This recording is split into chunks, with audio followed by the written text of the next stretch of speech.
This is EGR 103, Systems Integration. Good afternoon. This is Professor Laura Marie Letellier. Some of you know me as Professor L, speaking to you somewhere on the outskirts of the University of Kentucky campus in my home office here. So today we're going to talk about systems integration, and I'm going to deliver two presentations to you. The first one defining systems integration, the second talking about interfaces. As always, please email me with any questions or comments that you may have. So let us begin. So this is part one, systems integration, and the specific topic of this discussion is going to be what is systems integration? What is systems integration? Well, let's start with asking what is a system? A system is a set of elements or subsystems that somebody has intentionally put together in order to perform a particular set of functions. The key here in this slide is elements coherently organized. Here's a more formal definition. It's an engineering process. That is to say, we as engineers deterministically bring this about, where we take subsystems, which are parts of a larger system, and we bring them together so that they function as a whole to create a system that is able to perform the requirements and operate within the constraints that we established at the start of our project.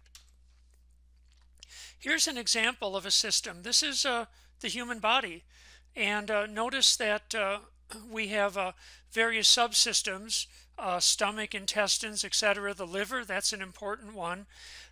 They're interconnected. That is to say, it says here food has to flow from the stomach to the small intestine in a certain way, and also from the small intestine to the colon in a certain way. The liver receives chemicals in a certain way, and it also delivers chemicals. So there's elements and there's interconnectedness, and it's all performing a set of requirements within the constraints of fitting into our body.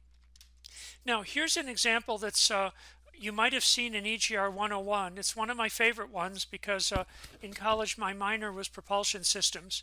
So this is a jet engine here, and we're going to talk about the systems that make up this jet engine. So here we have air entering the intake, and it's compressed by the compressor up to 30 to 1. Then this compressed air, the combustor takes the compressed air, takes fuel, mixes it, and burns it to release the energy that is needed to power this engine. The turbine here, its primary function is to take energy from that exhaust stream and to use that energy to drive the compressor. So you see there's some feedback going on here. The last item, and this is the most important for a jet engine, is that there has to be some remaining energy. And that remaining energy is used to accelerate the exhaust gases because it's that acceleration that gives you thrust. So you could think of these as the main functions or requirements of the system. Now let's look at the subsystems that a typical jet engine has in order to do this. The first one is a diffuser. Yeah, there's actually a subsystem on the front of the engine, and it has a particular purpose that we're going to see in lecture number 2. Then there's the compressor subsystem. The next one is the combustor subsystem. Then we have the turbine. Then we have the nozzle subsystem. And then we have two others that might not be obvious. The first one is the controls. Something has to control this engine. And the last one is the casing. All of this needs to be supported, and it needs to be attached to the airframe. Now, systems integration is actually quite lucrative.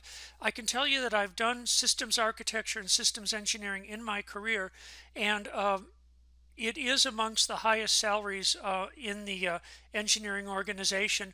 It's not an entry-level job. It takes some years of experience to get good at this, and sometimes it takes a certain amount of failures to really understand what works and what doesn't. I want to point out that this can not only be hardware, but this can be software.